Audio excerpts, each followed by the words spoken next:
The day Alaric Ashbourne announced his engagement to Lady Seraphine Voss, he made certain Lysandra Evermont heard it from him first. Not out of decency, out of precision. He wanted to watch her face when the knife went in. She gave him nothing, not a tremor in her jaw, not a flinch at the corners of her eyes. Just that stillness that had always unsettled him, the kind that doesn't come from peace, but from a woman who has already made a decision you don't yet know about. By nightfall, she had accepted Duke Emmerich Blackthorn's proposal. By morning, the Empire was laughing. None of them understood what they were watching. Neither did Alaric. That was his first and most catastrophic mistake. The announcement came at the Voss Midsummer Reception, held in the grand pavilion of Lord Harwick's estate on the eastern edge of the capital. 300 guests, chandeliers burning with enough candles to light a small city. Alaric Ashbourne had always understood the arithmetic of spectacle, that power announced in an intimate room belongs to the room, but power announced in a crowd belongs to history. He had chosen his moment with the same surgical care he applied to everything. The champagne was being poured for the second toast when he rose, pressed Lady Seraphine Voss's gloved hand against his chest, and let the announcement unspool with the ease of a man who had rehearsed it, not because he was nervous, but because he wanted to be certain of the exact emotional effect each syllable would produce. The room erupted. Lysandra Evermont stood 12 feet away, near the eastern colonnade, holding a glass she had barely touched. She had been speaking with Countess Ardelin about the wool tariffs when the words reached her. She did not turn immediately. That was the first thing people noticed, those standing close enough to observe. She did not spin around in shock, did not grip the column beside her, did not do any of the things a woman publicly discarded was supposed to do in the Empire's unofficial theater of aristocratic grief. She turned slowly, with the unhurried deliberateness of someone finishing a thought before acknowledging an interruption. Her eyes found Alaric across the crowd. He was looking directly at her. She had known he would be. There it was. That thing he had always told himself was love, and had slowly revealed itself, in the honest accounting of the past 2 years, to be something far uglier. He wanted her response. He had staged this entire evening around the possibility of her response. She gave him her glass, placed it on the tray of a passing footman without looking at it, and turned back to Countess Ardelin. "You were saying about the eastern provinces?" People talked about that moment for weeks. The women who had expected tears found instead something they couldn't comfortably categorize, and therefore couldn't easily dismiss. The men who had expected a scene found the absence of one more unsettling than any scene could have been. Alaric, for his part, laughed. He pulled Seraphine close and laughed the way men laugh when they're the only ones in on the joke, and the laughter carried across the pavilion and attached itself to Lysandra's back like a label she hadn't agreed to wear. She wore it anyway. She had worn worse. Aughts. She had been 19 when she first met Alaric Ashbourne, at his mother's autumn dinner party, back when the Ashbourne name still carried more weight than debt, and before his father's political humiliation had been quietly buried beneath 3 seasons of strategic socializing. Alaric had been 23, brilliant in the way that young men with ambition and no real opposition tend to be, which is to say, impressively capable and almost entirely unaware of his own cruelty, because no one had yet required him to examine it. He had sought her out that first evening. That was what she remembered most clearly, years later, that he had come to her, had wanted her attention specifically, had maneuvered through the drawing room with the focused patience of a man who had already decided what he wanted and was simply completing the steps to acquire it. She had been flattered. She had also been wrong about what exactly he wanted. What Alaric Ashbourne wanted from Lysandra Evermont was not a wife, not a partner, not even a conquest in the common sense. What he wanted was a mirror, a polished, beautiful, well-positioned mirror that reflected back the image of himself he preferred. Capable, admired, chosen by someone worth choosing. She had spent 3 years performing that function before she understood it was a function at all. The understanding had not come all at once. It had arrived in the accumulated weight of small things, the way he spoke over her observations in public and repeated them as his own 5 minutes later. The way her family's reduced circumstances, her father's gambling debts, the Evermont estate mortgaged twice against bad harvests, were never mentioned directly but always present in the subtext of his generosity, so that every dinner invitation and every social introduction carried the invisible footnote of what she owed him for it, the way he categorized her emotions as either useful or inconvenient, with no apparent recognition that the categories themselves were the problem. She had loved him, or something she had mistaken for love. That was the honest accounting she allowed herself in private. The feeling had been real, even if its object had not deserved it. You did not stop a wound from mattering by accurately identifying the cause, but she had also, quietly and without announcing it, stopped waiting for him to change. The morning after the Voss reception, Lysandra received a visitor she had been expecting. Duke Emmerich Blackthorne arrived at the Evermont townhouse, modest by capital standards, situated on a respectable but unremarkable street, at precisely 10 o'clock. He had sent no advance notice. He had, however, sent a brief letter the previous evening, delivered by a footman whose livery she recognized before she had finished reading the first line. She had read it twice, then folded it and placed it in the center of her writing desk, where she could see it from across the room. He was older than she had expected from the portraits, 63, though he moved with the careful deliberateness of a man who had learned that speed was rarely the thing that mattered. His hair had gone fully silver, kept close. His face held the particular texture of a man who had survived things that had destroyed people with more apparent advantages, and had decided somewhere in the survival that he was no longer required to pretend those things hadn't happened. He sat across from her in the small sitting room without inspecting the room's modesty or performing the aristocratic courtesy of pretending not to notice it. "I'll dispense with the preliminary," he said. His voice was even, measured in the way of a man who had stopped using it to impress people some time ago. "You already know what I'm here to propose." "I know what your letter suggested," Lysandra said carefully. "It's the same thing. I don't write things I don't mean." She studied him. There was a particular type of dishonesty that wore the costume of directness. Men who deployed plain speaking as a performance of virtue, while the actual terms remained buried in the fine print. She had learned to look for the gap between the manner and the substance. She did not, studying Emmerich Blackthorne in the pale morning light of her sitting room, detect a gap. That unsettled her differently than she had anticipated. "You're aware," she said, "of what people will say." "People will say you married a dying man for his estate," he replied without any particular distress. "They'll be half right. I am dying. Whether the man part and the estate part justify the marriage is a question I'll leave to you to answer." "How long?" He didn't flinch at the directness. "The physicians disagree, as physicians do. The optimistic estimate is 2 years. The realistic estimate is 1. Lysandra held that in silence for a moment. Outside the window, the street noise of the capital continued its ordinary business: cartwheels, voices, the distant metallic rhythm of a smithy. The world had no particular interest in the conversation taking place in this room. "What do you want from this arrangement?" she asked. "Someone to run Blackthorne Manor who isn't after the silverware," he said. "My late wife managed the estate and its political relationships with considerable skill.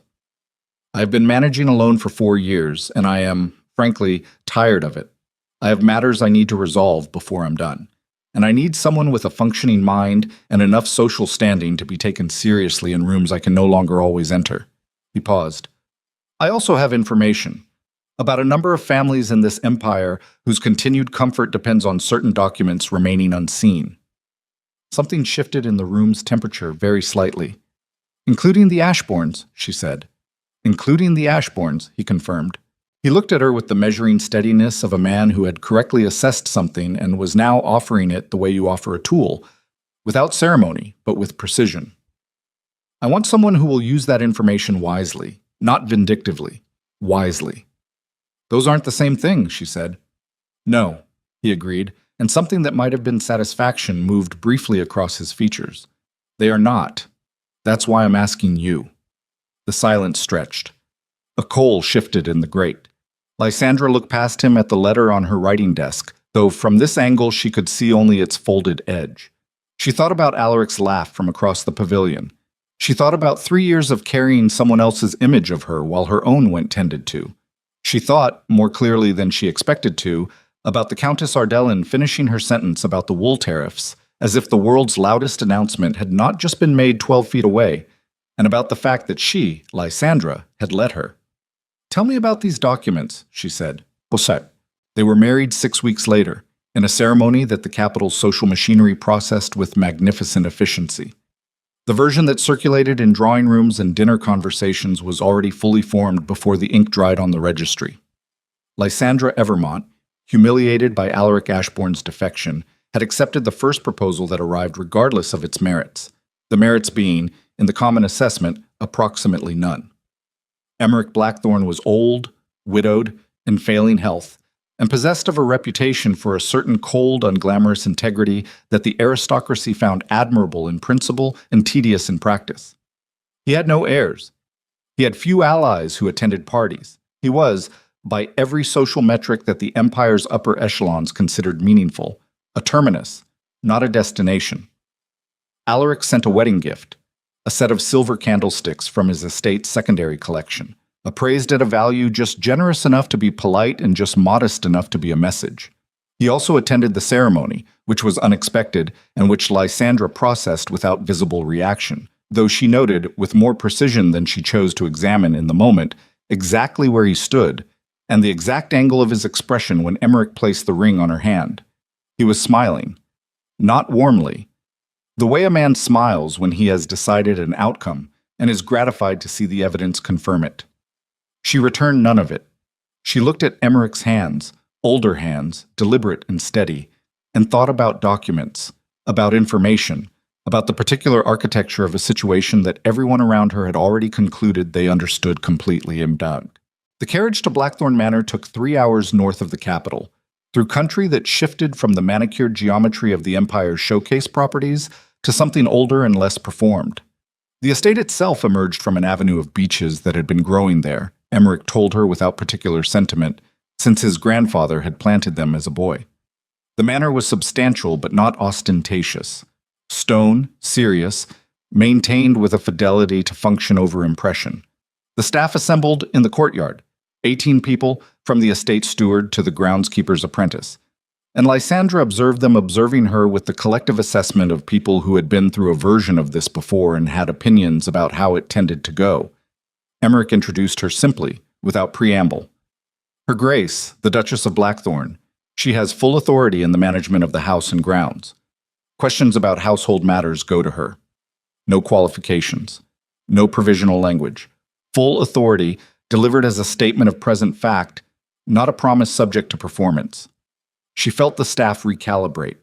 It was subtle, a shift in posture here, a glance exchanged there. But she had spent enough time learning to read rooms to recognize the moment when a room changes its mind. That evening, Emmerich showed her his study. It was not the kind of study designed to impress visitors. It was the kind of study built by a man who actually used it. Shelves of ledgers and correspondence, maps annotated in at least 3 different inks across years, a writing desk with the worn surface of something that had been a working surface, not a display. And in the locked cabinet beside the south window, which he opened with a key he then placed in her hand, the documents. She sat with them for 2 hours while Emmerich read in the chair by the fire. He offered no explanation, no guidance. He had given her the key. The rest was hers to find. What she found was worse than she had expected. Not in the way of spectacular villainy, said. The documents did not reveal murders, or not directly. They revealed something more durable and more instructive. Forged inheritance records that had redirected 3 generations of a duchy's wealth into a network of creditors whose ultimate beneficiaries traced back, through 6 degrees of deliberate obfuscation, to a holding company that Alaric Ashbourne's late father had established, and that Alaric himself had been quietly sustaining, possibly without full knowledge of its origins, and possibly, the documents here became interestingly ambiguous, with very deliberate knowledge of exactly what it was. She looked up from the last page. Emmerich had not moved. He may not have known, she said carefully. He may not have, Emmerich agreed. But you think he did. I think, Emmerich said slowly, that a man who does not want to know something arranges, with great care and skill, not to know it, and that the arrangement is a choice. He paused. I also think that a man who publicly humiliates a woman he spent 3 years cultivating is not, generally, a man of limited self-awareness. He is a man who understands exactly what he is doing and prefers not to be accountable for understanding it. Lysandra looked back at the documents. The fire made the paper's edges glow briefly amber each time it shifted. These names, she said, some of them are his advisors. His closest advisors. But they would have been operating for years. Decades, in 2 cases. She set the papers down with the particular steadiness of a woman who has just finished calculating something large and wants to give the calculation the respect of a moment before acting on it. "Who else knows about these?" she asked. Emmerich looked at her with that expression she was beginning to recognize, the one that arrived when she asked the question he had been waiting to confirm she would ask. "Until tonight?" he said. "Only me." He reached into the desk's lower drawer and produced a second file, thinner than the first, bound in black ribbon. He placed it on the table between them. "This one," he said quietly, "I found 3 weeks ago. I had been waiting for the right person to show it to." She reached for it. The ribbon came loose cleanly. The first page bore a letterhead she recognized immediately: Imperial Court of Accounts, dated 8 months prior. The second page bore a signature she recognized better than she wanted to. Her hands did not tremble, but the room, for just a moment, tilted at its foundations, because the signature was not Alaric's. It was not any of his advisors.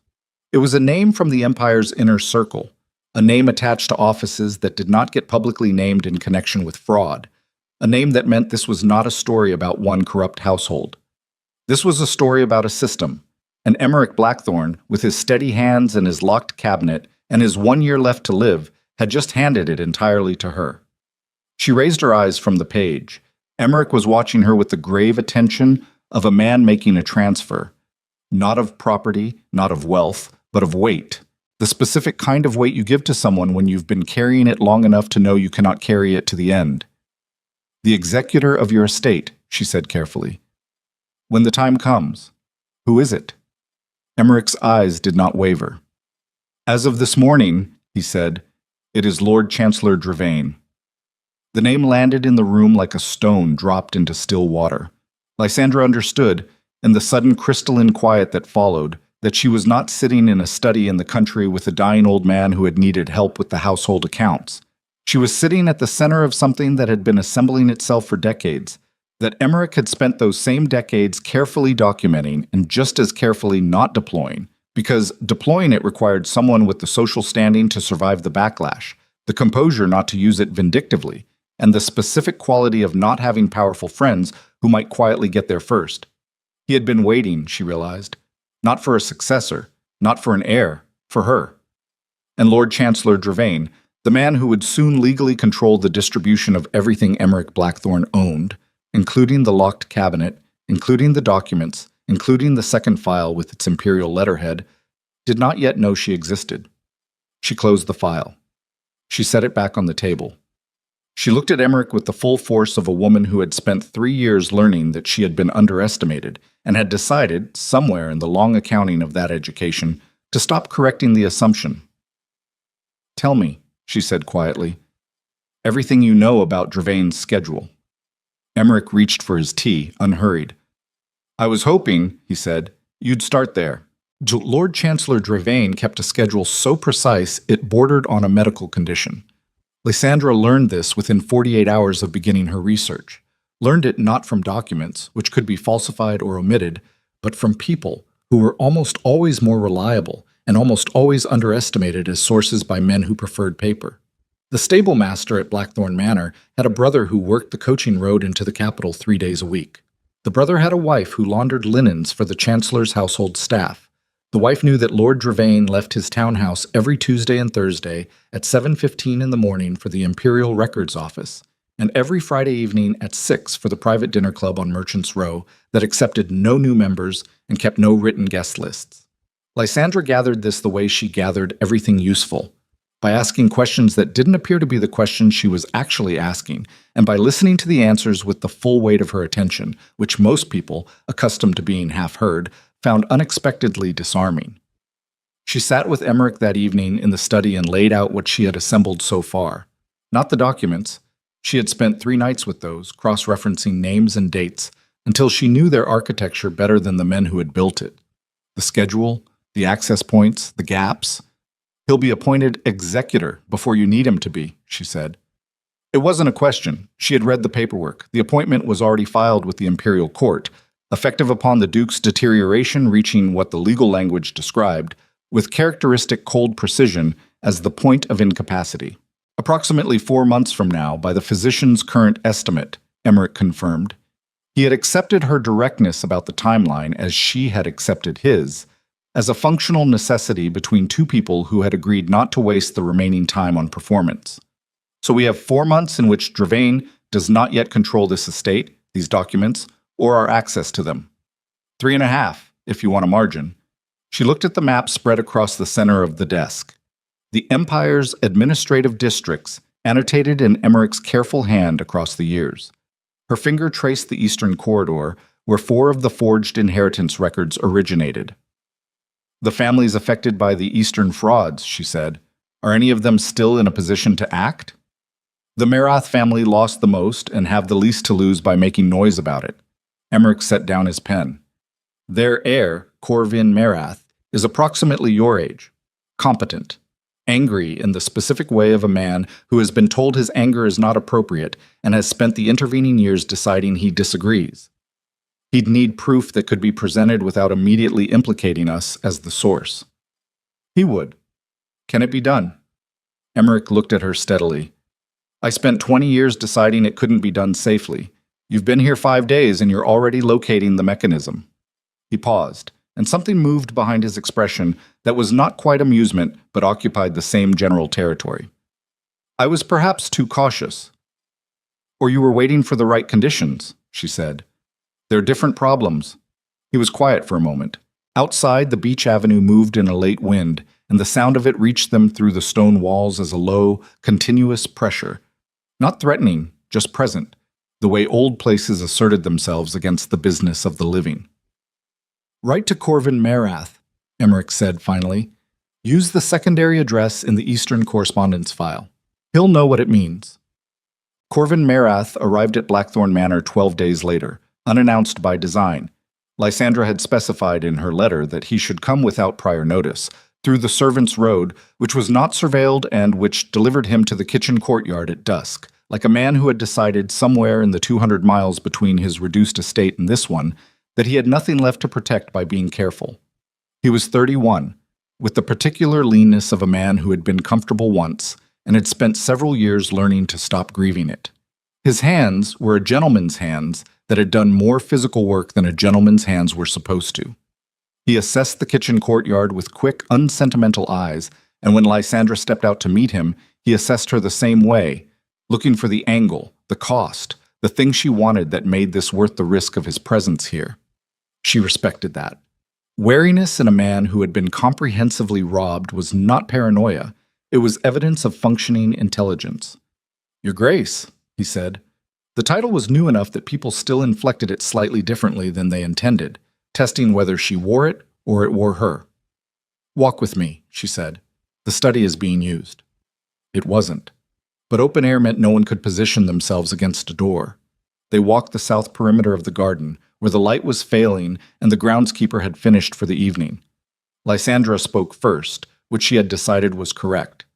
She was the one who had summoned him, and letting him wait for her to get to the point would read as a negotiating tactic, rather than the straightforwardness she needed him to receive as genuine.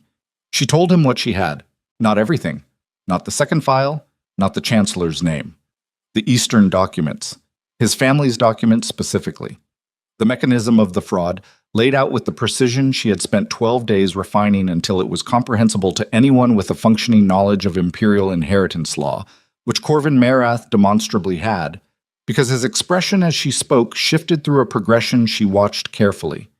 Recognition, anger, the cold settling that follows anger when anger runs out of immediately useful applications. When she finished, he was quiet for 15 seconds. She counted. You've had these for 12 days, he said. I've had them for 3 weeks. I spent 9 days deciding who to show them to first. And you chose me. I chose the person with the most direct injury and the clearest standing to challenge the record. Legally, your family's claim could be reinstated if the forgeries are properly presented to the Imperial Court of Inheritance. The Imperial Court of Inheritance, he said, is staffed by 3 senior justices, 2 of whom have been on the imperial payroll for longer than these documents have existed. The 3rd hasn't. He stopped walking. Justice Aldine. She was appointed 14 months ago. She has no prior relationship with any of the families in the Eastern Corridor, and a documented record of rulings that follow the letter of Imperial Inheritance Code rather than its creative interpretations. Corvin looked at her with the specific expression of a man recalculating something he had already decided was a closed question. She'd need the originals, he said. Copies can be challenged. I know. Presenting the originals means revealing the source. Not necessarily. There are legal channels for anonymous evidence submission to the Imperial Court. They're obscure and they haven't been used in 40 years, but they exist in the code. The silence that followed was the working kind, not the resistant kind. She could feel him moving through it the way a man moves through a room in the dark, carefully but moving. What do you want from this? He asked, not accusatorially, practically.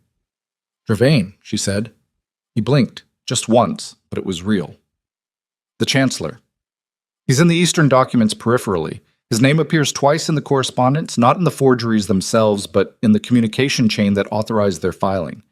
If the Marath claim reaches Justice Aldine and the forgeries are examined, the correspondence chain becomes discoverable. That's a long route to a powerful man. It's the only route that doesn't get both of us destroyed before we arrive. Corvin was quiet again. The garden had gone fully dark now, and the manor lights behind them threw long amber shapes across the grass. He was looking past her at nothing, which meant he was looking at the interior math of it.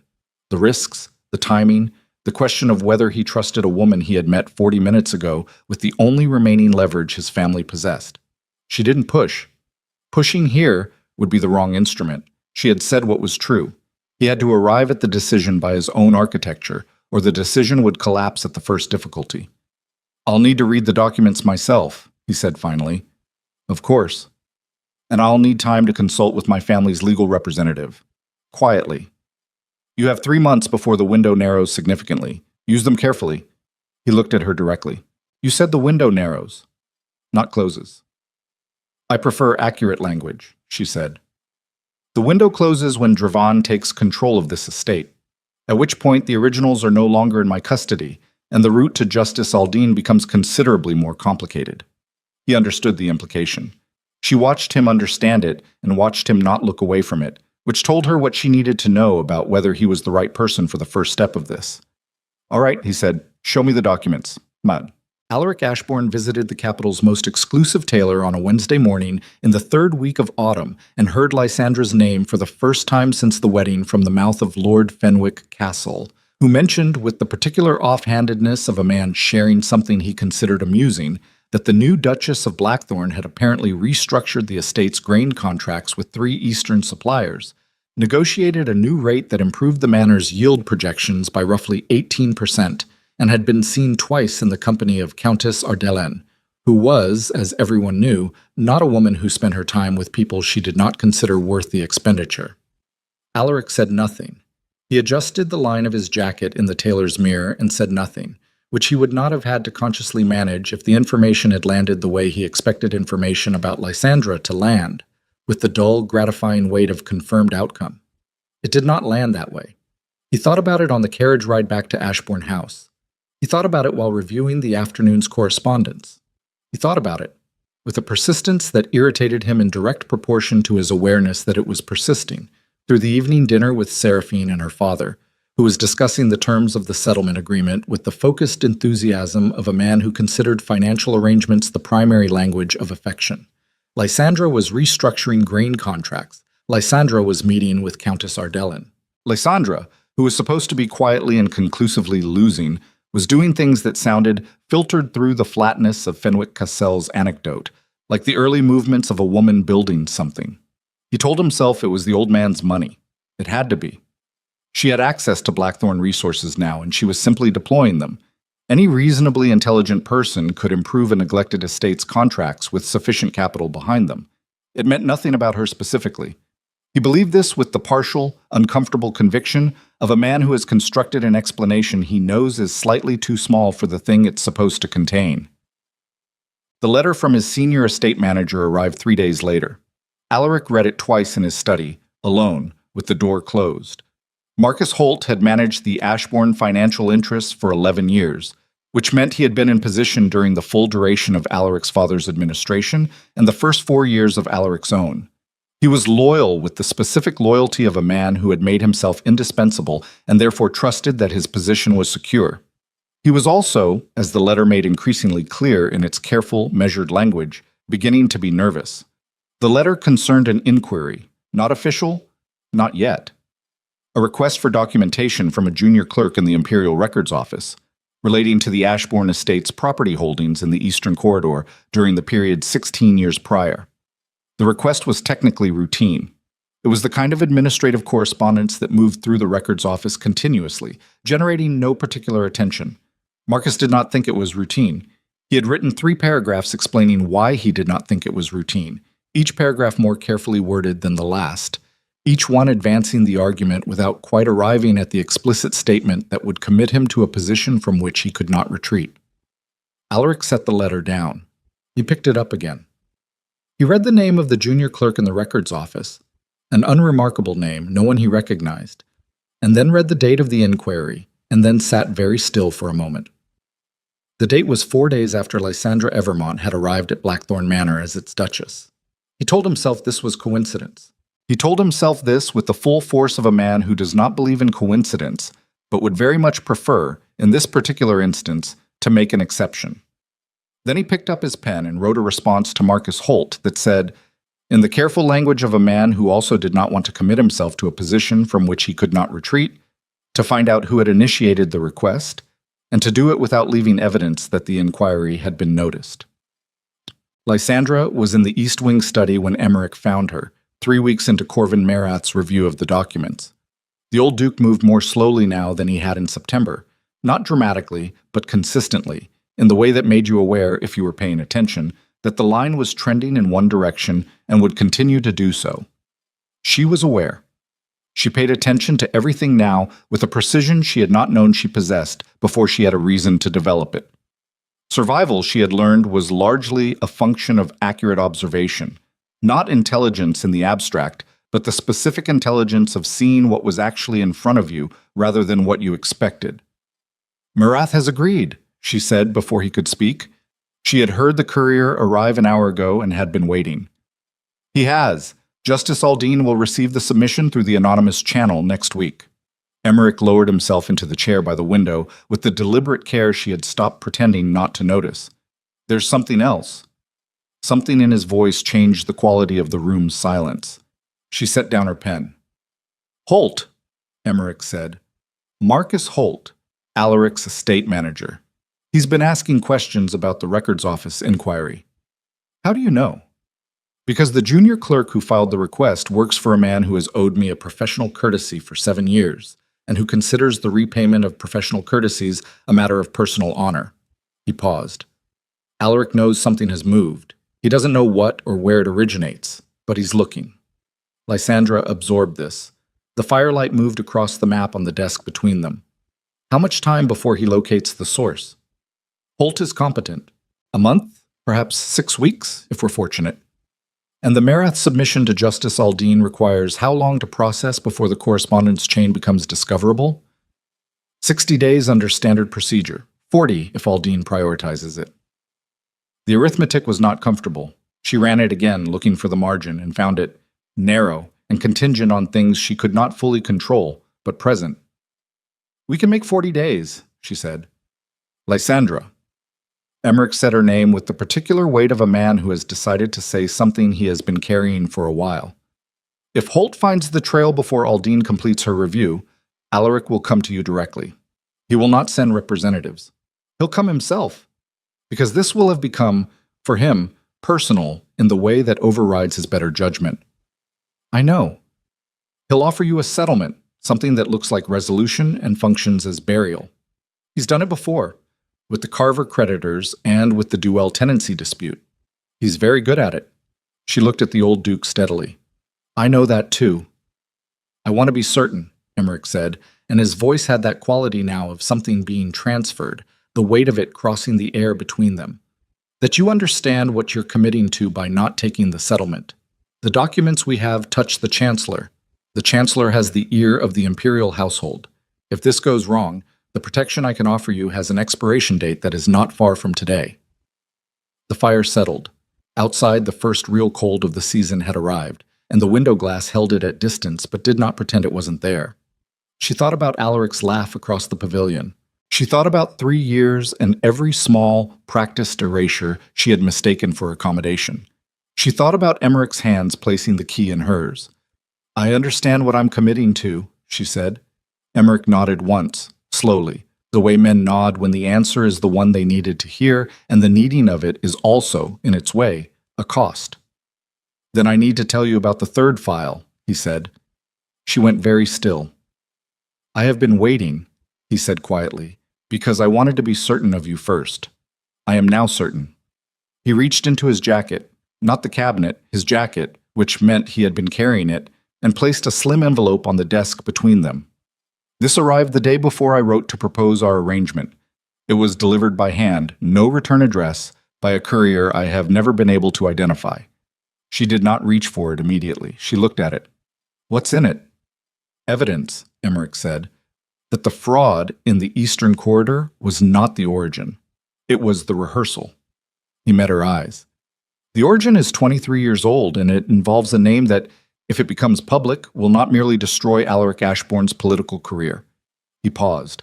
"It will end the current imperial administration entirely." The envelope sat between them on the desk, unremarkable in its appearance, carrying the weight of an empire's worth of buried decisions. Lysandra's hand moved toward it, steadied, and stopped. Because from the corridor outside she heard the sound she had not been expecting at this hour, on this evening. The sound of carriage wheels on the Blackthorn approach road, moving fast, and the stable boy's voice, high and startled, calling out a name. The name was Ashbourne. The carriage wheels hit the gravel hard, the way carriages move when the driver has been told speed matters more than arrival in good condition. Lysandra heard the horses pulled up short, heard the stable boy's voice crack on the second syllable of the name, and felt the envelope still beneath her fingertips on the desk. She did not reach for it. Not yet. "How many in the carriage?" she asked. Emmerich had already moved to the window, with more speed than she had seen from him in 2 weeks. He looked out at the approach road, and what she read in the set of his shoulders was not fear. It was the particular stillness of a man assessing a situation he had hoped to have more time to prepare for. 2 outriders. The carriage itself. 4, perhaps 5 men total. She picked up the envelope, crossed to the cabinet, placed it inside with the other files, and locked it. She put the key in the inside pocket of her dress, against her ribs, where it would require deliberate search to find. "He can't search the house without cause," she said. "He has no legal standing here." "He doesn't need legal standing tonight." Emmerich turned from the window. "He needs you off balance. That's what this visit is designed to produce." He looked at her steadily. "Don't be off balance." She smoothed the front of her dress, breathed once, evenly, took the measure of herself.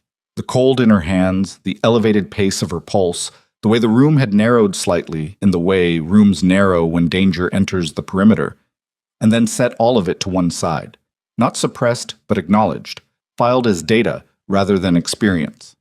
"Send word to Corvin Marath tonight," she said. "Don't wait for morning." "Already decided," Emmerich said. She walked out to meet Alaric Ashbourne. He was standing in the entrance hall when she reached it, still in his traveling coat, hat in hand, with the studied informality of a man who had arrived unannounced and wanted his presence to read as casual rather than calculated. He was alone. His men remained outside, which meant he understood that entering with an escort would have constituted a declaration too explicit for the current stage of whatever he had decided this was. He looked at her the way he always looked at her when she had done something he hadn't anticipated, with an expression that moved too quickly between several things to fully commit to any of them. Assessment. Something older and less comfortable that he would not have named as uncertainty, but that functioned identically. "Lysandra," he said.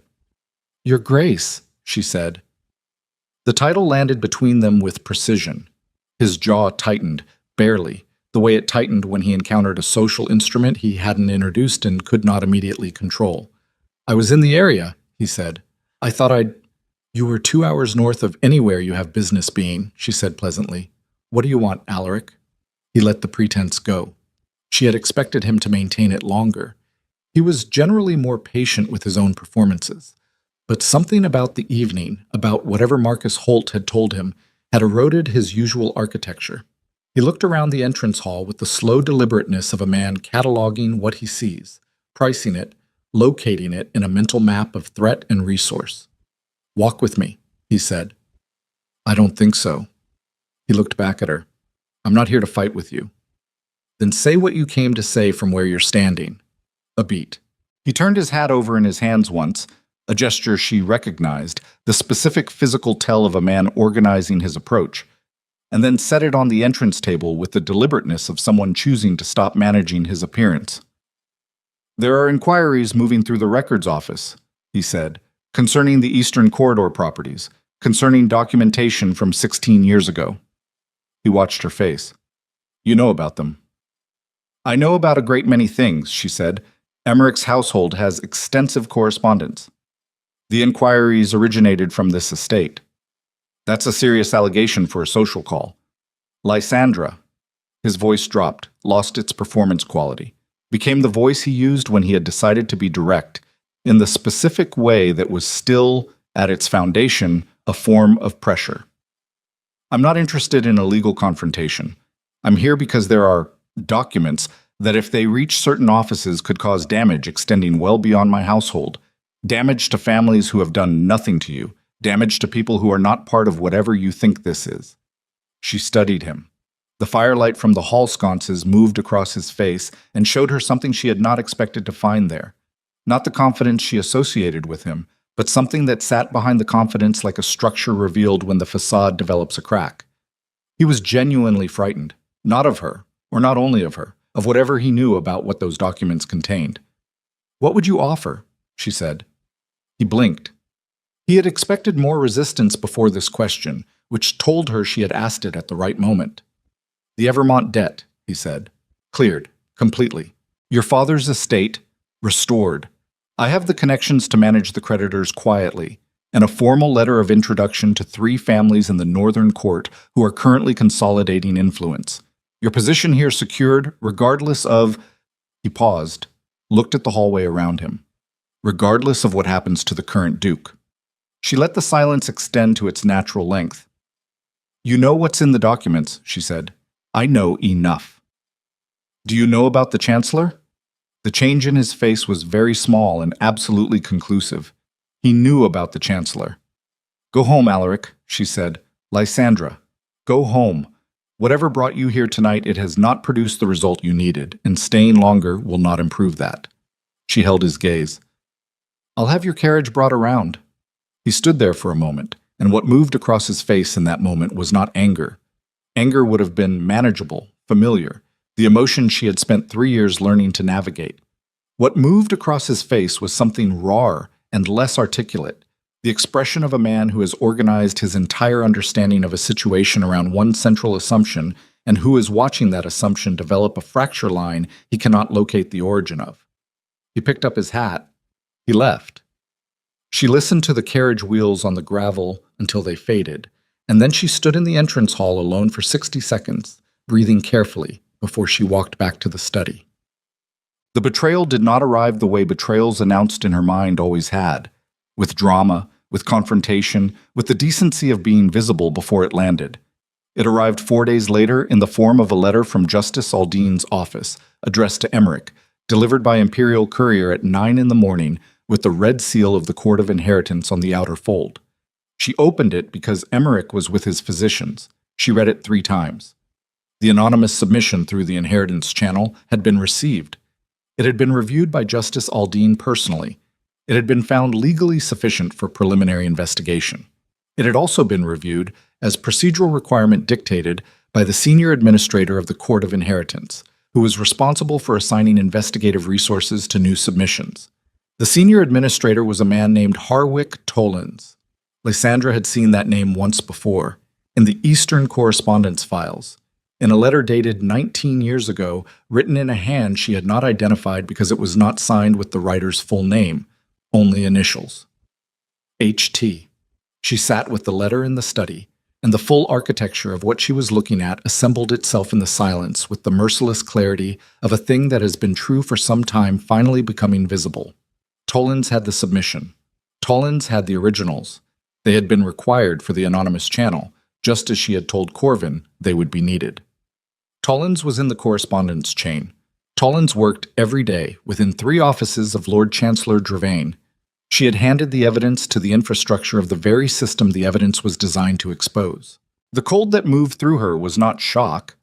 Shock implied she had not considered this possibility. She had considered it, dismissed it as requiring an adversary with both the foresight to position an ally in the court's administrative offices years in advance, and the current knowledge of her specific plan. She had calculated that Alaric couldn't have known the channel she was using. She had been correct that Alaric couldn't have known. She had been wrong about who else might have. The question wasn't Alaric. The question was who had sent Emmerich the 3rd file. She was in the east corridor when she heard it. Voices from the study, carrying through the stone in the particular way sound moved through Blackthorn Manor when the interior doors were open. Emmerich's voice, and another she did not recognize. She stopped walking. The stranger's voice was low, male, measured with professional evenness. She caught fragments. The word submission, the word originals, the word recovered. She did not move toward the study door. She moved back silently to the servants' staircase and came around through the kitchen passage to the study's secondary entrance, the one behind the bookcase, which she had discovered in her 2nd week and which she had not mentioned to anyone because there was no pressing reason to mention it, and because she had the instinct, confirmed by everything Emmerich had taught her, that unmentioned resources had a different value than deployed ones. She positioned herself where she could see through the 2-inch gap the secondary door left when it sat in its frame. The man standing across from Emmerich was approximately 50, well-dressed without ostentation, with the bearing of someone accustomed to rooms where decisions were made. She did not recognize him. She memorized his face with the focused efficiency she had developed for exactly this kind of encounter. "The submission has been secured," the man said. "Tollins will hold it pending review. No action will be taken." Emmerich was seated. His hands were flat on the desk, very still. "And Merath? Has been advised that proceeding would constitute interference with an active imperial investigation. He's been given to understand the personal consequences of non-compliance." A silence. "The 3rd file," Emmerich said. "You want it returned." The Chancellor is prepared to be reasonable about the estate disposition. Her Grace's position would be respected. The properties, the title, everything continues as planned. The document originals are returned, the submission is quietly closed, and everyone moves forward with an equitable arrangement. "Equitable," Emmerich said. "The Chancellor is a reasonable man when given the opportunity to be." Emmerich looked down at his hands. He looked down at them for long enough that the stranger shifted his weight, fractionally. The way men shift when the silence they're inside begins to feel less like consideration and more like a different kind of answer. "I'll need time to consider," Emmerich said. "Of course." The stranger's voice had recovered its evenness. "The Chancellor would appreciate a response by end of week." The interview ended. She heard the man leave. She heard Emmerich remain at his desk, not moving, and in the quality of his stillness, she understood that he had known this was coming. Not this specifically, not today, but the general shape of it, the system closing around them, the channel they had chosen turning out to be already occupied. She stood behind the bookcase and understood something about the old Duke that she had not fully understood before. He had spent 20 years knowing what he knew and not deploying it, and she had read that as excessive caution, as the caution of a man who had lacked the right partner. But there was another reading, and it was sitting in her chest like a stone right now, that he had spent 20 years deploying it and losing, in variations too numerous to list, to a system that had more positions than he had moves. The 3rd file, the anonymous delivery. Someone had sent it to Emmerich because someone had wanted Emmerich to show it to whoever he was going to choose as his inheritor, and whoever he chose was going to pick it up and use it, and using it was going to walk them directly into the mouth of something that had been waiting. She had been maneuvered, not by Alaric, not by Drevane, by someone who understood that the right move against a woman building an evidence case was not to destroy the evidence. It was to let her build it and then take it. She stepped back from the door. The key was still against her ribs. The cabinet was still locked. The 3rd file was still inside it. She had 60 seconds before she needed to decide what kind of person she was going to have to become to survive what came next. She thought about the man's face. She thought about Tollins. She thought about Corvin Marath, somewhere in the eastern corridor, being threatened in language designed to be unchallengeable. She thought about Emmerich at his desk, hands flat, already knowing. One thing she had learned in the education of the last 2 months was that the difference between a position and a trap was almost always a function of what you were willing to use. She had entered this with a clear moral architecture. She would use the documents, but not vindictively, not as weaponry, as correction.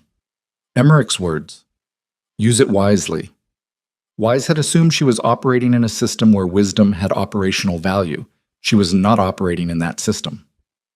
The stone in her chest settled, not lighter, but more defined, the way weight becomes workable when you stop pretending it isn't there. She was going to walk into that study and look at Emmerich, and she was going to be different than the woman who had walked out of it 20 minutes ago. Not harder, exactly. That wasn't the right word. More accurate. More willing to look at the full geometry of what she was standing inside, rather than the version of it that preserved her preferred understanding of her own choices. She pushed the bookcase door open and walked in. Emmerich did not startle. He looked up at her with the expression of a man who had been waiting for the specific weight of her footstep. "How long?" she said. "Have you known about Tollins?" A pause. "Long enough to be honest." "I suspected," he said, "for approximately 3 weeks. And the anonymous delivery, the third file. I don't know who sent it." He held her gaze. "That is true. I have a theory I am not certain enough of to state as fact." "State it as a theory, then." Emmerich looked at her, and in the firelight his face held the full weight of a man who had run out of time to continue being careful with her. "I believe the third file was sent by someone inside the Chancellor's own organization," he said. "Someone who wants Dravain exposed but cannot move directly. Someone who needed an external actor to carry the evidence into a position where it could either destroy him or be destroyed, along with the actor, in a way that serves as a lesson to anyone else who might try." She stood with that. "We were the test case," she said. "Or the sacrifice," he said quietly. "I could not tell which, when it arrived, and I convinced myself that the right partner would make the difference." He paused. "I may have been wrong. I am sorry." She crossed to the cabinet, unlocked it, took out the third file and held it in her hands, looking at the envelope, feeling its weight as something other than what she had thought it was when she first reached for it. "Dravaini's man said the estate disposition would be respected," she said. "He did. He didn't say the same about Marath." "No," Emmerich said. "He did not." She put the third file into her dress pocket, next to the key. It fit exactly. "Then we don't trade the file," she said. "We use it differently." She looked at Emmerich. "I need you to tell me the one name in this empire that Dravain cannot afford to have see this document. Not a justice, not a court administrator, someone outside the system entirely." Emmerich was quiet for a moment. "There is one," he said slowly, "but reaching her requires a contact I severed 12 years ago for reasons that made sense at the time and will complicate the approach." "Complicate how?"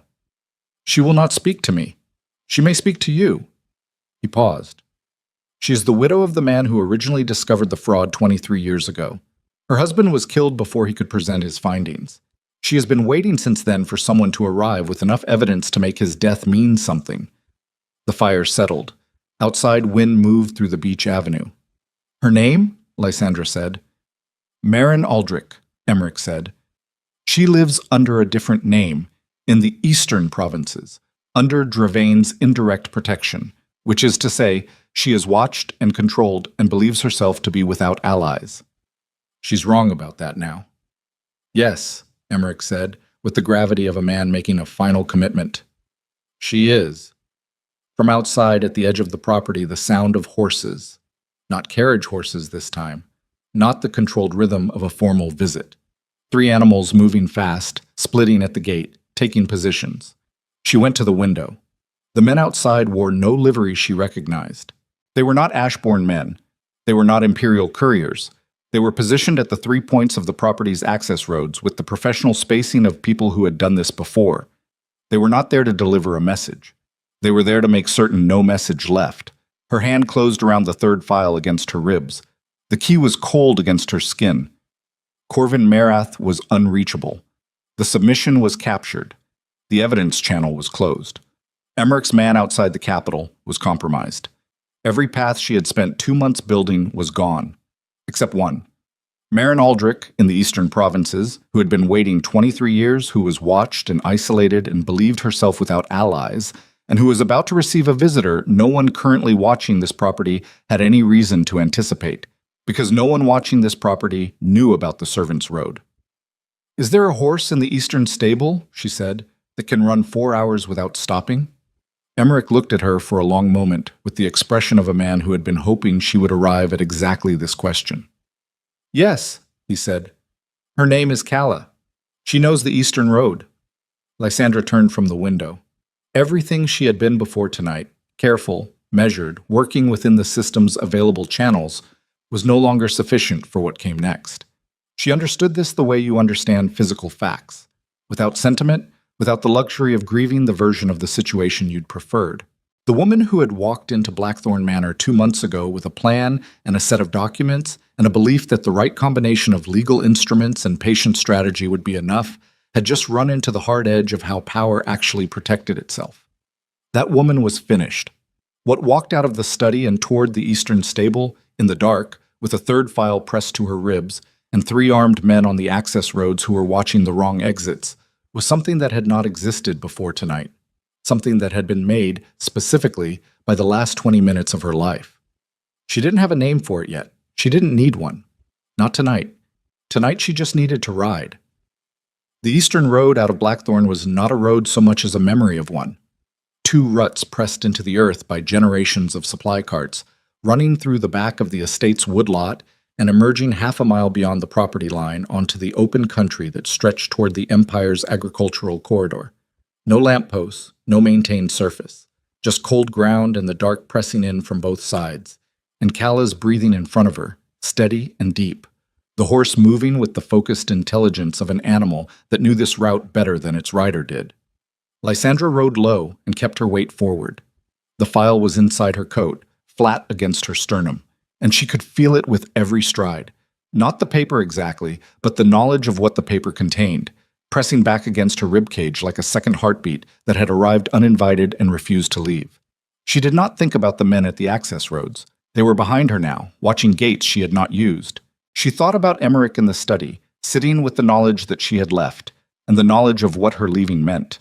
She thought about the conversation she had not been able to finish, the third file, still unread in its entirety, the name she had seen on its second page that had tilted the room's foundations. She thought about Maren Aldrich in the eastern provinces, waiting 23 years in the particular way that people wait when they have stopped expecting anyone to come and have made a life inside the waiting instead. What did you say to a woman like that? What did you offer her that wasn't another version of the thing she had already been offered and watched fail? The truth, she decided. The truth and the file. And the one thing Maren Aldrich had never had before. Someone who had already made the same decision her husband had made and was still moving. Calla ran, and the darkness held, and Lysandra let both of them work. Quote, she reached the village of Aldenmere at 3 a.m, cold through to the architecture of her bones, with her hands stiff on the reins and the kind of exhaustion in her shoulders that was not tiredness, but the physical residue of sustained fear metabolized into motion.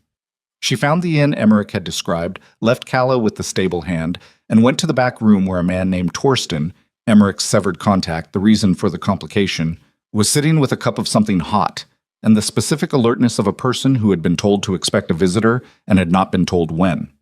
He was 60s, heavy-set, with a face that had been broken at least once, and had reassembled itself with pragmatic indifference to the original arrangement. He looked at her the way people looked at her after the ride, assessing the state of her, calibrating what kind of conversation was available to a person in that condition. Emmerich sent you, he said. Emmerich told me where to find you, she said. I sent myself. A pause. He set down the cup. You've got the file. I've got everything. She sat down across from him without being invited and pulled off her gloves. Her fingers were white. She pressed them flat on the table to warm them. I need Maren Aldrich's location, and I need it tonight, not tomorrow. Tonight. before whoever Dravain has in the eastern corridor finishes running down the reason I left Blackthorn on the servants' road. Torsten looked at her for a long time. She let him look. She did not perform urgency for him because urgency performed was urgency questioned, and she did not have time for questions. "She's 3 miles east," he said finally. "The farmhouse with the blue gate. She'll answer if you use the name Calloway." He paused. "She won't be happy to see someone from Emmerich's direction." "She doesn't have to be happy," Lysandra said, standing. "She has to open the door." Marin Aldrich opened the door on the third knock, with a lamp in one hand and the particular expression of a woman who has answered late-night knocking before and has calibrated her responses accordingly. She was late 50s, slight, with white hair worn practically short, and eyes that had the quality of still water, surface smooth, depth unreadable, and the understanding behind them that calm was a choice made under pressure rather than an absence of pressure. She looked at Lysandra. She looked at the state of her, the riding coat, the hours of cold road on her face, the specific quality of controlled urgency that no amount of composure entirely concealed. "Calloway sent me," Lysandra said. Marin stepped back from the door. The farmhouse interior was simple, kept with the order of someone who had reduced their life to its functional elements and found a kind of authority in the reduction. A fire, low but maintained. Books. A writing desk with recent correspondence that Marin did not move to conceal, which told Lysandra she was either not afraid or had decided fear was no longer a useful organizational principle. "You have something," Marin said. It was not a question. She sat across the fire and looked at Lysandra with the patience of a woman who had outlasted several previous versions of this conversation and was reserving judgment on whether this one would be different. Lysandra took out the third file. She placed it on the table between them. Marin did not reach for it immediately. She looked at the envelope and something moved across her face. Not shock, nothing that dramatic. The precise adjustment of a person who has been holding a very specific kind of weight for a very long time and has just been told they can set it down and does not yet trust the instruction. "Dravani's name is on the second page," Lysandra said. "The connection to your husband's findings is on the fourth. The imperial household signature is on the sixth." She paused. "There is a woman inside the Empire's central administration. I believe she is the one who sent this file to Emmerich, to initiate a chain of events that would surface the evidence through an external actor rather than through channels Dravain already controls. I think she chose Emmerich because she knew he had the documentation. I think she is running out of time to wait for a better opportunity." "Who is she?" Marin said. "I don't know her name yet, but she has access at the level indicated by the Imperial signature on page 6, which means she is either very close to the administrative center or she is the administrative center." Marin reached for the file. She read it in the firelight slowly, with the focused attention of a person reading something they have been imagining for 2 decades, not looking for surprises, but confirming one by one the things they had already assembled in their mind against the day the proof arrived. Lysandra watched her read and said nothing. There was nothing useful to say that the file didn't say more directly. When Marin reached the 6th page, she stopped. She did not look up immediately. She sat with her finger on the signature, not pressing it, just resting there, and her breathing was the only sound in the room besides the fire. "He was killed 3 weeks after he found this," she said. "It was ruled an accident." "I know." "Dravain was at the inquiry. I know." Marin set the file down. She looked at Lysandra with the full force of a woman who has crossed the distance between grief and action so many times she no longer feels the terrain beneath her feet. She just moves. "What do you need from me?" she said. "A name," Lysandra said. "One person, outside Dravain's network, with the standing to present this file to the Imperial household in a way that cannot be intercepted or rerouted. Someone Dravain cannot touch before the presentation is complete." Marin was quiet for exactly 4 seconds. "General Harwick Stern," she said. "He commands the 3rd Imperial Division. He and Dravain have been enemies since the Border Commission 12 years ago. He is incorruptible in the specific way of men who have enough money and enough legacy that corruption offers them nothing they don't already have." She paused. "He also knew my husband. They served together in the Eastern campaigns." Lysandra felt the geometry of it click into place. Not with relief, not yet, but with the cold, functional satisfaction of a problem revealing its solution. "Can you reach him?" "By morning," Marin said.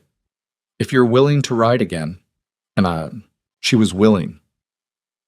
They rode together, Marin on a horse that knew these roads the way Calla had known the Blackthorn servant's path, by memory and muscle rather than visible surface. The pre-dawn eastern countryside was flat and gray and utterly indifferent to the two women crossing it at speed, and Lysandra rode in the particular internal silence that arrives when you have made every decision available to you and are now simply in the execution, where thinking is no longer the primary instrument. She thought about Emmerich anyway. She thought about the locked cabinet and what it meant that he had been carrying this for 20 years, and had found, at the end, not a legal solution or a political solution, but a person, and had decided that was the same thing, or close enough. She thought about his hands flat on the desk, very still, in the moment before the stranger left the study. She thought about the weight he had transferred across the desk the night he showed her the files, and she understood now that it was not strategic weight or evidentiary weight. It was the weight of a man who had watched the right thing fail enough times to know that doing the right thing and surviving it required a specific combination of circumstances he had not been able to assemble alone. He had assembled her. She hoped he was still in the study when she got back. She held that hope like you hold something irreplaceable while moving fast, carefully, with the awareness that holding carefully and moving fast were in constant tension, and that you did not resolve that tension, you managed it, every step. Tiki. General Harwick Stern received them at his field headquarters in the garrison town of Korath at 7:15 in the morning, which meant he had been awake for some time and had been told they were coming. He was 68, built along the lines of a man who had spent his life in physical environments that did not negotiate, with a face that showed every one of those years without apology. He looked at Marin first. Something moved across his face. 22 years, he said. 23, Marin said. He nodded once, with the gravity of a man for whom numbers like that carry specific moral weight. Then he looked at Lysandra. "You're Blackthorn's widow," he said. She held his gaze. "Not yet. Word out of the capital says Emmerich is—" He stopped. His eyes read her expression. "I see. Read the file," she said, and handed it to him. He read it standing, in the middle of his campaign tent, with the sounds of the garrison morning carrying in from outside. He read it the way military men read intelligence, fast, comprehensive, without the hesitation of a civilian encountering difficult information. He turned pages without pausing, and when he reached the 6th page, he did pause, but only for a moment. "This signature," he said. "Yes. If this is authentic—" "I have the original documentation chain from Emmerich Blackthorn's private files covering 18 years of corroborating evidence," she said. "I have the forged inheritance records from the Eastern Corridor. I have correspondence linking Dravain to the authorization of those forgeries. And I have a witness," she looked at Marin, "whose husband died in possession of the first version of this evidence 23 years ago." Stern looked at the file. He looked at Marin. He looked at Lysandra with the comprehensive assessment of a man determining not whether a situation was real, but whether the person standing in it could hold their position under the weight of what came next. "If I present this to the imperial household," he said carefully, "Dravain will have 12 hours, at most, before it reaches the review committee. In those 12 hours, he will move to neutralize every asset connected to this evidence. That means Blackthorn Manor. That means the secondary documentation. That means—" He looked at her. "Everyone who carried this file." "I know. Do you have protection at the manor?" "Emmerich has a private garrison, 12 men, loyal." She paused. "Dravain's men are already positioned on the access roads. 12 against how many?" "I don't know yet." Stern looked at her with the expression of a man doing arithmetic he does not particularly enjoy. "I can have a company of the 3rd Division at Blackthorn Manor in 6 hours. That addresses the garrison problem." He set the file down on his campaign table, very deliberately, in the way of a man placing a bet he has decided to make and wants the physical act to mark the commitment. "But I need something from you first. Name it." "The woman who sent this file to Emmerich," he said. "You said you don't know her name. I think you're wrong. I think you know part of it, and you haven't finished the reasoning yet." She looked at him. The tent was quiet. Behind her, Marin's breathing was steady. The signature on the 6th page. the imperial letterhead. The timing. Delivered the day before Emmerich had written his proposal to Lysandra, which meant whoever had sent it had known Emmerich was looking for someone before Emmerich had finished deciding who that someone was, which meant they had access not just to imperial administration, but to Emmerich's private correspondence, which meant they were inside his household, or inside the office of someone with access to it. Or they were inside Dravain's office, watching Dravain watch Emmerich, and had sent the file as a preemptive move the moment they understood Dravain was about to act. Dravain's office. Someone with the standing to access an imperial signature embedded in the Chancellor's own administration, running a 23-year counter-operation from inside the enemy's structure. She thought about the man who had visited Emmerich. His professional evenness, his language. The Chancellor is prepared to be reasonable. Not the Chancellor has ordered, prepared to be reasonable. The language of an intermediary putting distance between himself and the instruction. The man who came to Emmerich's study, she said slowly. He delivered Dravain's offer. He was Dravain's representative. She paused. He was also extremely careful not to explicitly threaten me. Every pressure in that conversation was implication, not statement. A man acting purely on Dravain's behalf has no reason to be careful about that distinction. Stern waited. He was managing two sets of instructions simultaneously, she said. Dravain's and his own. Stern picked up the file again. He turned to the 6th page. He looked at the signature. The man who came to Emmerich's study, he said. Describe him. She described him. Stern's expression did not change, but something behind it did. The specific interior adjustment of a man confirming a thing he had suspected and finding the confirmation both useful and costly. His name is Aaron Voss, Stern said. He is Dravain's senior aide. He paused. He is also the man who, 14 years ago, came to me privately and told me that if I ever found proof of what Dravain had been doing in the Eastern Corridor, he would help me move it. The tent held that information in silence for a moment. He's been inside Dravain's operation for 14 years, Lysandra said. At minimum. Waiting for the right evidence package. Waiting for someone who could carry it fast enough that Dravain couldn't close the door before it reached me. Stern looked at her. You rode 4 hours in the dark and arrived at my garrison at 7 in the morning. I'd say the timing is adequate. From outside the tent, the sound of the garrison shifting, boots on hard ground, the clipped efficiency of a company being assembled. Stern had given the order before she had finished describing the man from the study. She had not seen him do it. He had done it in the negative space of her description, through whatever signal passed between a general and his command staff in the language of a glance. 6 hours to Blackthorn. The file in Stern's hands. Aaron Voss somewhere in the capital, running both sides of a board that was about to be overturned entirely. Dravain with 12 hours of warning once Stern moved. And Emmerich, in the study, with 12 men in the locked cabinet and whatever time was left. Her horse was outside. She had ridden 4 hours on no sleep, and the cold was still in her hands, and her ribs ached from the pressure of the file against them all night. None of that was information that changed what she did next. She looked at Stern. I'm going back. I know, he said. He held the file. I'll protect this with my division and my life, Duchess. You have my word. I know, she said. She turned for the tent entrance. Lysandra. Marin's voice behind her. She turned. The older woman stood with the file's absence already incorporated into her expression, the look of someone who has handed over the most important thing they have carried for 23 years and is still standing, which requires a recalibration of what standing means. She looked at Lysandra with something that was not gratitude exactly. It was more specific than gratitude. My husband believed, Marin said, that the system could be made to work if you put the right evidence in front of it. He died for that belief. She paused. I don't think that's why you're doing this. Lysandra held her gaze. No, she said. It isn't. Good, Marin said. That's why it might actually work this time.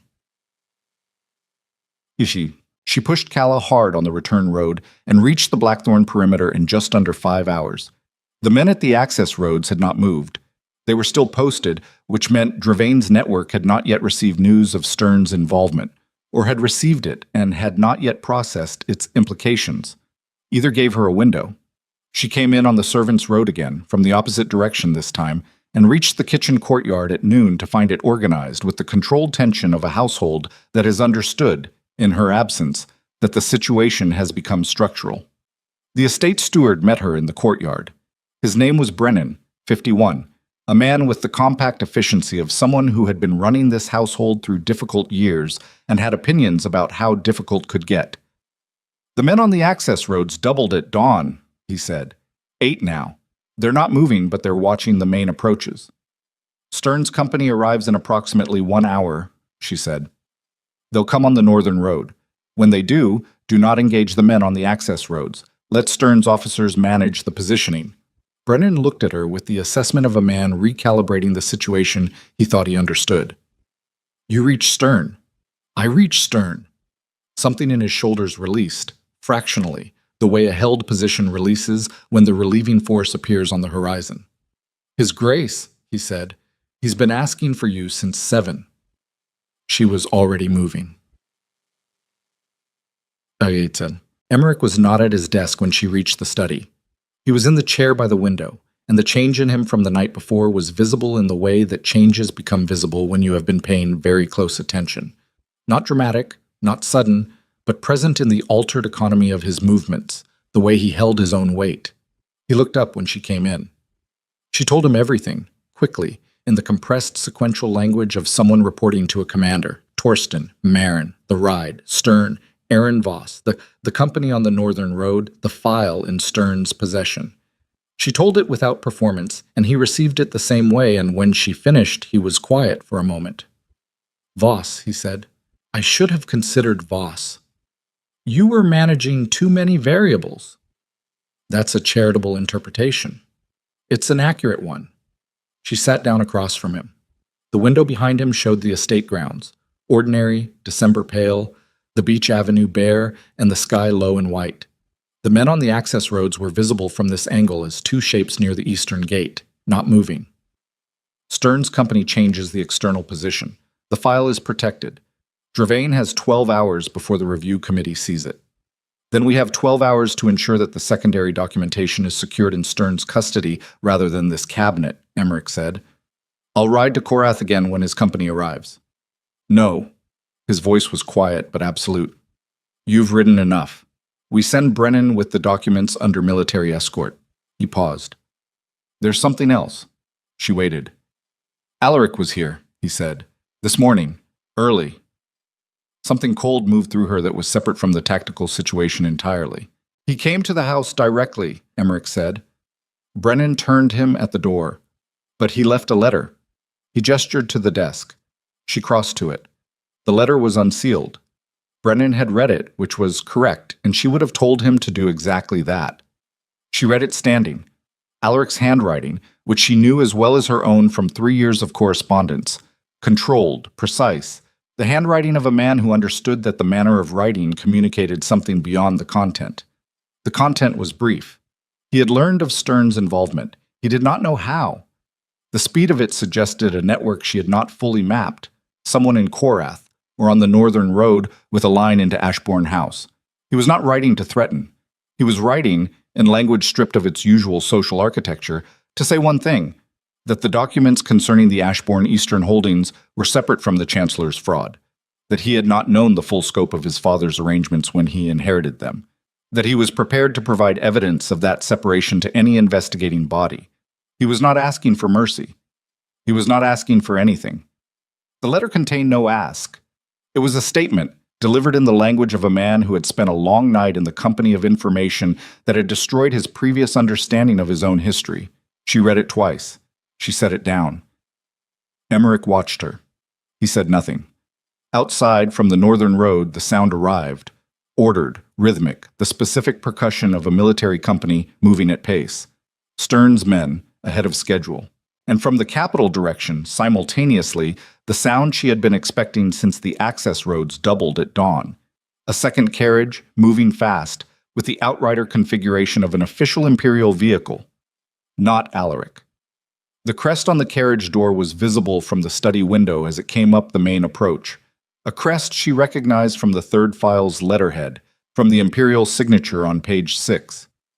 Dravain had not waited for Stern to move. He had moved first. She looked at Emmerich. He looked at her. He's here, she said. Yes. Emmerich's voice was steady. He will try to take the cabinet before Stern's company reaches the gate. They're 2 minutes out. He needs one. From the entrance hall below, Brennan's voice, clipped, controlled, managing the gap between a household receiving an uninvited guest and a garrison holding a position. The sound of boots on stone. Multiple men. Her hand found the key against her ribs. The cabinet behind her held 18 years of Emmerich's documentation, the full secondary record, the corroborating evidence, the thing that made the third file in Stern's possession something more than an isolated accusation. Without it, the file was serious. With it, the file was conclusive. Gervain understood that arithmetic as well as she did. She looked at the cabinet. She looked at the window. Stern's advance rider was visible at the northern gate. 30 seconds. Maybe less. The study door opened.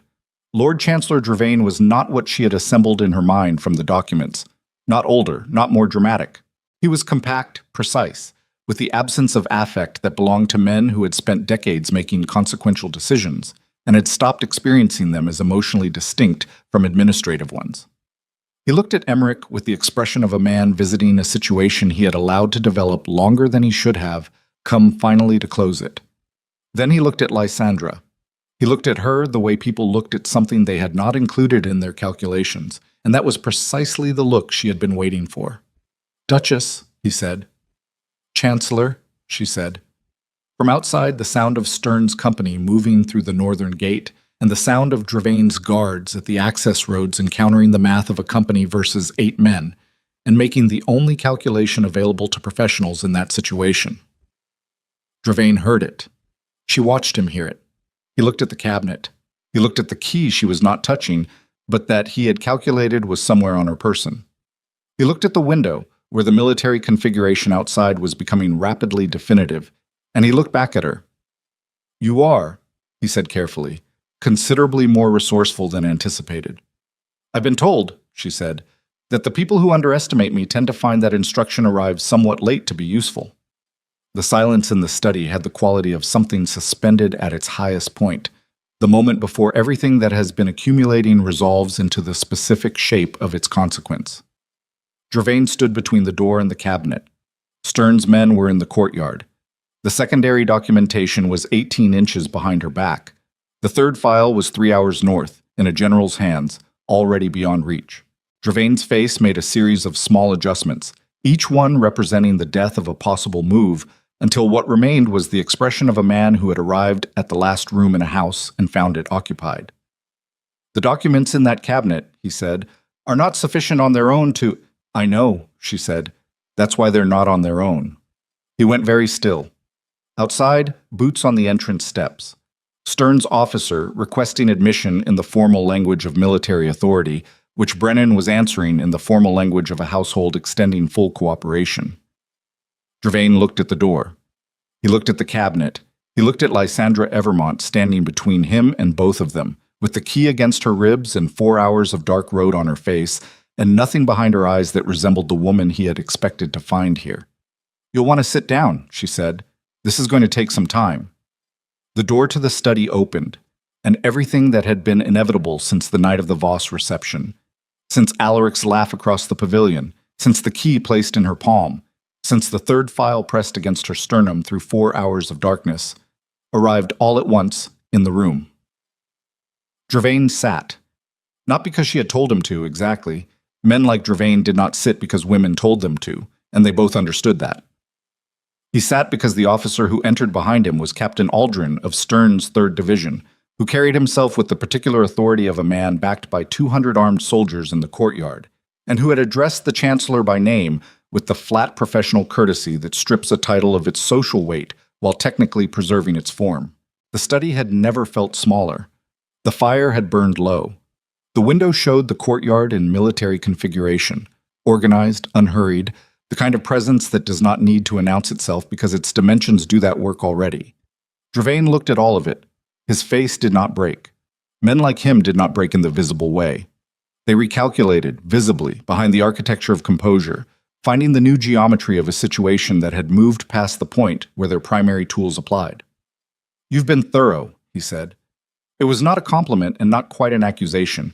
It was the observation of a man who is lost and wants the record to show that he understood the mechanism.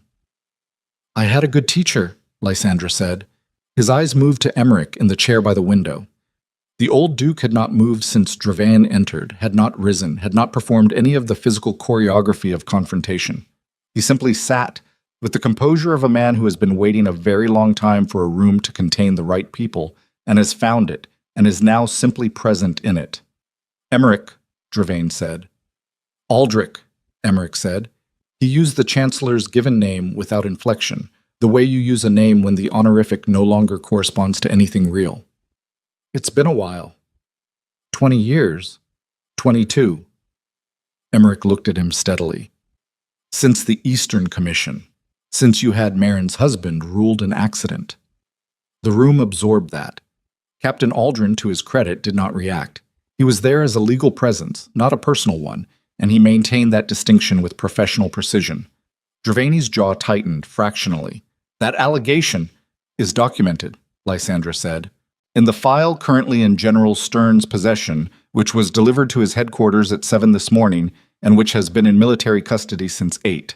The review committee will have it before this evening." She paused. "Along with the secondary documentation from this cabinet, which Captain Aldrin will be escorting to Korath within the hour." Dravain looked at her. The recalculation behind his eyes reached its conclusion, and what emerged on the other side of it was not rage. Rage would have indicated remaining options. What emerged was the specific stillness of a man who has run the full arithmetic and arrived at 0. "What is it you want?" he said. "From this?" She considered the question, not its tactical answer. She had the tactical answer, had had it since she stood in the dark behind the bookcase and listened to his representative deliver the offer, and understood that offers from men like Dravain were structured to look like exits and function like cages. She considered what she actually wanted, and the honest accounting that the last 2 months had forced her to make about the difference between what she was doing and why. "I want the Marath claim reinstated," she said, "formally, through Justice Aldine without interference." She paused. "I want the Eastern Corridor families compensated through the Ashbourne Holding Company's current assets, since that is where the fraudulently redirected wealth ultimately resided." Another pause. "And I want your resignation from the chancellorship submitted to the imperial household today, citing health, using whatever language preserves the institution's dignity. Because the institution is not the same as you, and what comes after this doesn't have to carry the full weight of what you did." Dravain looked at her for a long moment. "That's remarkably restrained," he said. "I'm not doing this for spectacle," she said. "I'm doing it because the people it damaged are still living with the damage. And the most useful thing the next 20 years can produce is repair, not theater." Something moved across Dravain's face. Not remorse. She did not mistake it for remorse. Men like him arrived at remorse, if they arrived at it at all. In private and years later. It was closer to recognition. The recognition of a person encountering a moral framework they cannot immediately find the weakness in, which was, for a man whose entire career had been built on locating weaknesses, a genuinely unfamiliar experience. He looked at Emmerich again. "She's yours," he said, and it was meant as an observation about the shaping of her, the education. It came out as something else. "No," Emmerich said quietly, "she was never mine. That's rather the point." Acha. Dravaini's resignation reached the imperial household at 4 that afternoon, carried by Captain Aldrin along with the full documentation package, arriving on the same day as General Stern's formal presentation of the third file to the review committee. The timing was not accidental.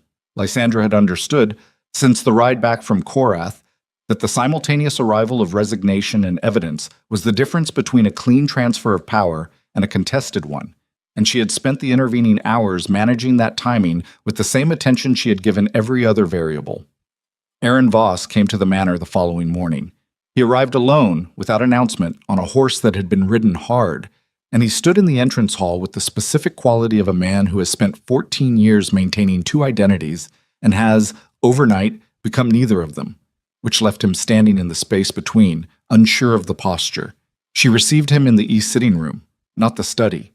The study was Emmerich's room, and would remain so for as long as Emmerich needed it. Voss looked like what he was, a man in his mid-50s who had been doing something difficult for a very long time, and had done it without the relief of telling anyone, and who was now in the presence of the person who knew, which produced an expression she had no exact word for. Not relief. Something rawer than relief.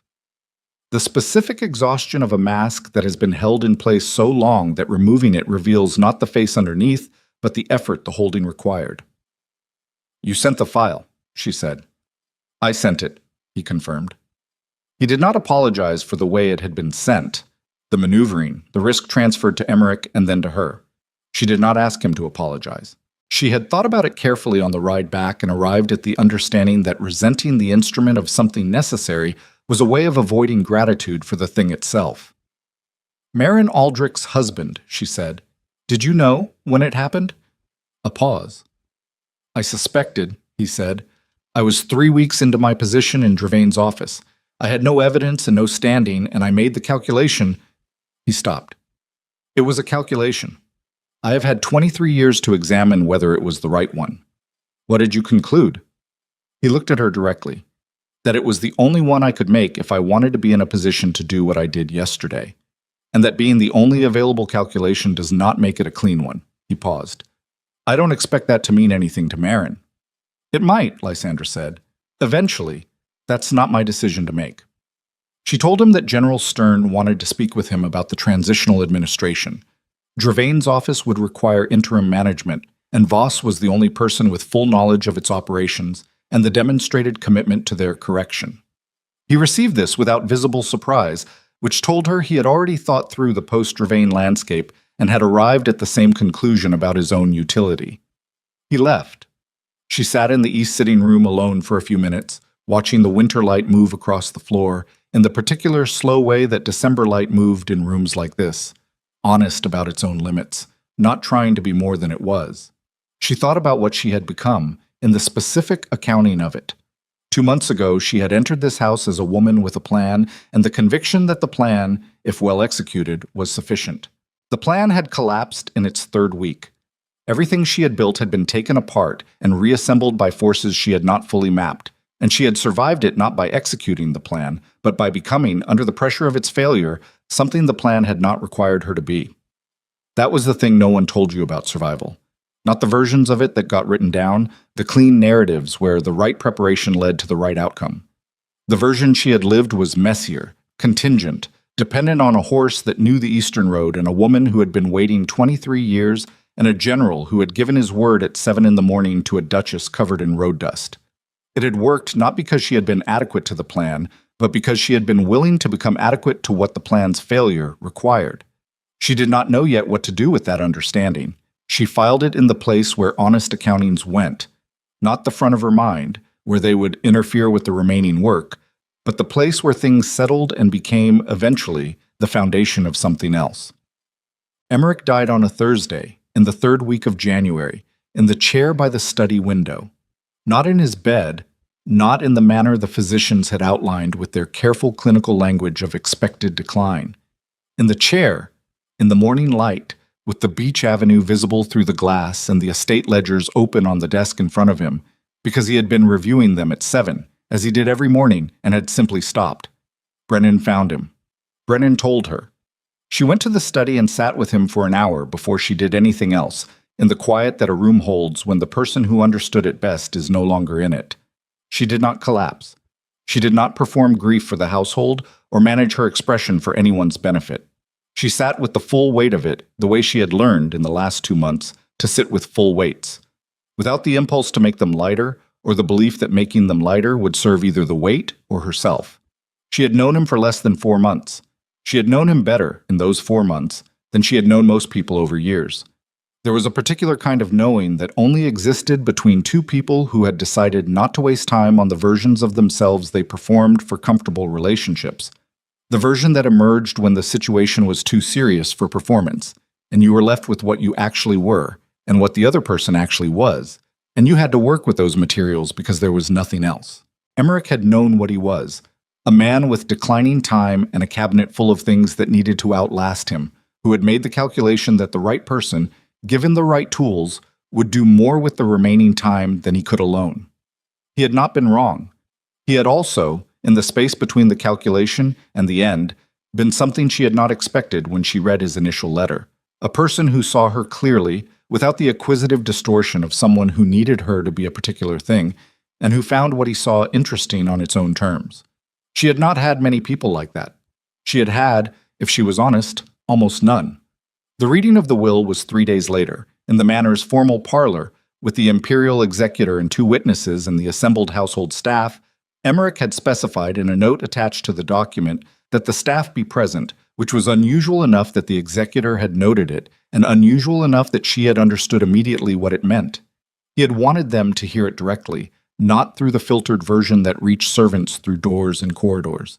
He had wanted the thing to be public in the room where it mattered. The executor read it. The estate, the title, the private garrison, the political alliances, the correspondence network, the locked cabinet, which was now merely a cabinet, its contents in Stern's custody, which was exactly where Emmerich had wanted them. Everything passed to Lysandra Evermont Blackthorne, Duchess of Blackthorne, in full and without condition.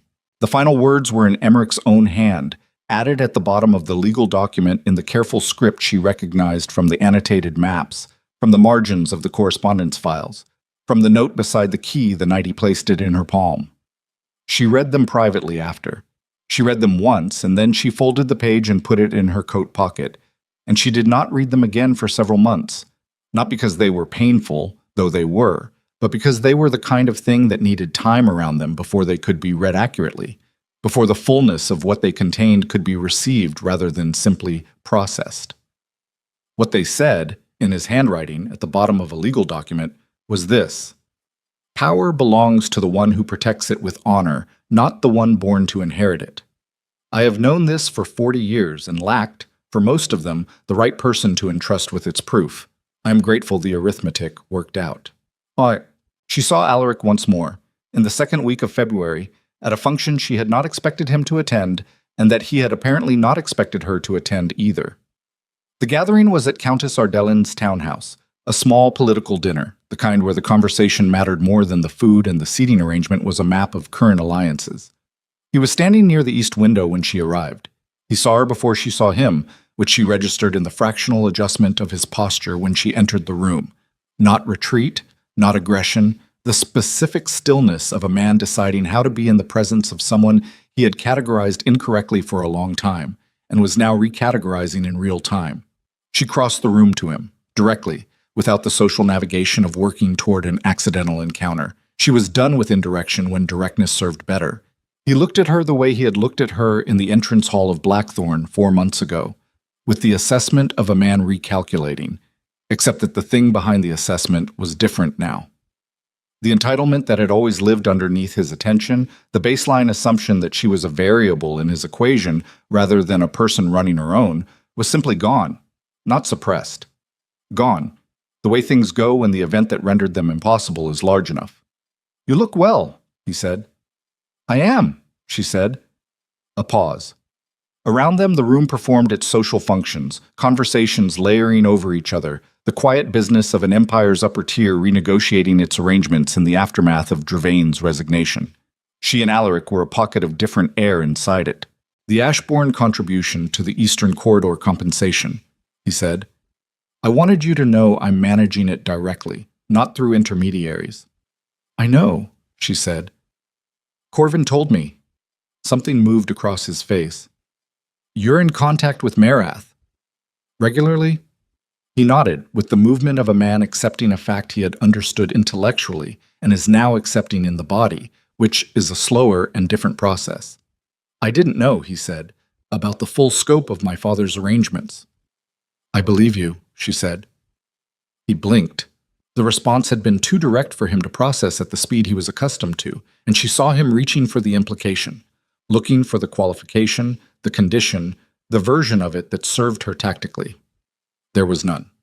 She had examined the documents and the timeline carefully and arrived at the honest conclusion that the evidence supported his claim of incomplete knowledge, and she had no interest in maintaining a more convenient version of the truth. "Why?" he said. "Because it's accurate," she said, "and because what you didn't know about your father doesn't change what you chose to do with what you did know about me." She held his gaze. "Those are separate accountings. I'm capable of keeping them separate." He was quiet for a moment. The dinner party moved around them, indifferent, I was very certain, he said slowly, that I understood what you were. He looked at her, and what was in his eyes now was not the acquisitive attention of 3 years ago, not the contempt of the pavilion, not the controlled fear of the Blackthorn entrance hall. It was something closer to the expression of a man looking at something he does not fully understand and has decided, for the first time in his life, not to pretend otherwise. I was completely wrong. You were, she said. That's the kind of mistake that's worth something, if you let it be. She did not stay for the dinner. She had arrived with a specific purpose: to attend, to be present in the room as herself, as the Duchess of Blackthorn without apology or performance. And that purpose was complete. She said her goodbyes to Countess Ardelin, who held her hand for a moment longer than necessary, and said, with the brevity of a woman who had seen a great deal and chose her words accordingly, that Emmerich would have been pleased. She believed that was true. She held it as she rode back to the townhouse she had rented in the capital for the administrative work that would occupy the next several months: the estate restructuring, the alliance correspondence, the construction of what Blackthorn would become in its next iteration. The work Emmerich had meant when he wrote the word legacy, which was not a synonym for inheritance and was not a synonym for revenge, and was not, she had come to understand, even primarily about him. It was about what a piece of ground and a set of resources and a name could be made to do, over time, in the hands of someone who understood that the purpose of power was not the having of it, yet. The Blackthorn estates opened their eastern holdings to tenant farming cooperatives in March. At terms Lysandra had spent 6 weeks negotiating with the affected families and 3 days reviewing with General Stern, who had become, in the months since Korath, something she would cautiously have described as an ally and might, in another year, describe as a friend. The cooperatives were not charity. They were structured agreements with shared yield arrangements and investment provisions and the specific contractual dignity of arrangements between parties who both had something to offer. She had insisted on that structure against the advice of 2 solicitors who had suggested simpler philanthropic arrangements, because simpler philanthropic arrangements produced dependence, and she was not interested in building a domain founded on dependence. She was interested in building something that would outlast her, which was a different project entirely. Corvin Marath came to the manor in April, with the formal notice of the Marath inheritance reinstatement. Justice Aldine had completed her review in 38 days, 2 days inside the window Lysandra had identified at the start, and he stood in the entrance courtyard with the document in his hand and looked at it the way you look at something you stop believing would exist. "My mother," he said, "would like to meet you." "I'd like that," Lysandra said. He looked at her. He had the expression of a man who had entered an alliance from necessity and found, in the working of it, something he hadn't been looking for. "What you built here," he said, nodding at the manor behind her, the grounds, the movement of the estate's daily life visible in the courtyard. "Emmerich was right about you." "What did he say?" Corvin smiled briefly, the smile of a man recalling a conversation. He said he had found someone who understood that the point of winning wasn't to win. It was to still be worth something after. She stood with that in the April light, with the beach avenue behind her, putting out its first green, and the estate moving through its morning in the straightforward way of a place that had learned to trust its own rhythms. The courtyard smelled of mud and horses, and the particular freshness of ground that had been cold for a long time and was warming. Ordinary things. The kind of things that were easy to overlook when you were inside the extremity of a situation, and that reasserted themselves steadily when the extremity passed. She had lost, in the last 5 months, more than she had calculated when she accepted Emmerich's key. She had lost a plan, a channel, a set of assumptions about how systems could be changed from outside. She had lost the version of herself that believed careful preparation was a form of protection. She had lost Emmerich, who was not a loss that resolved into something clean and educational. It simply sat in her the way real losses sit, present rather than integrated, acknowledged rather than resolved. What she had in exchange was not a fair trade, because losses and gains were not currencies, and the attempt to balance them was a way of avoiding the full weight of both. What she had was the manner, and the work, and the specific quality of standing inside something she had not merely inherited but earned, through the dark road and the cold and the wrong calculations and the necessary recalculations in every moment of the last 5 months in which she had been required to become something the previous moment had not prepared her to be. Emmerich's final words, in their folded page in her pocket. The arithmetic worked out. She understood finally what arithmetic he meant. Not the arithmetic of the documents or the evidence or the legal outcomes. The arithmetic of a person, added up correctly, which was to say, honestly, without the adjustments made for comfort or the subtractions made from fear. She stood in the April courtyard and understood herself, in the full measure of that accounting, as something she had not been when she stood 12 feet from Alaric in a pavilion and gave him nothing, not harder, not colder, not armored in the way that trauma produces armor, which is to say closed. Something that had been made by everything that had tried to unmake it, into a form that had not existed before and could not have been planned for. Something that had found its shape, as all genuine things find their shape, by surviving the pressures that revealed it. She looked at Corvin. She looked at the manor. She looked at the beach avenue putting out its green. "Tell your mother," she said, "that I'll come east in May." She went inside to work. The empire around her continued its business, rearranging itself in the aftermath of Dravain, absorbing the Marath reinstatement, processing the slow corrections that moved through systems like water through stone, imperceptibly and then all at once.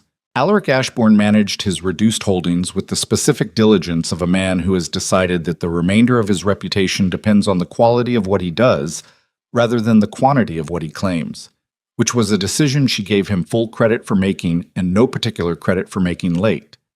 Aaron Voss took the interim administrative role in the Chancellor's office, under Stern's oversight, and did his work with the focused precision of a man spending the remaining portion of his career on the right side of the ledger he had been maintaining for 14 years. Marin Aldrich declined, when offered the option, to return to the capital, and remained in the eastern provinces, where she had built something quiet and sufficient and entirely her own. They corresponded. The letters were short and honest and asked nothing from each other but continued honesty, which was more than Lysandra had expected and exactly what she should have.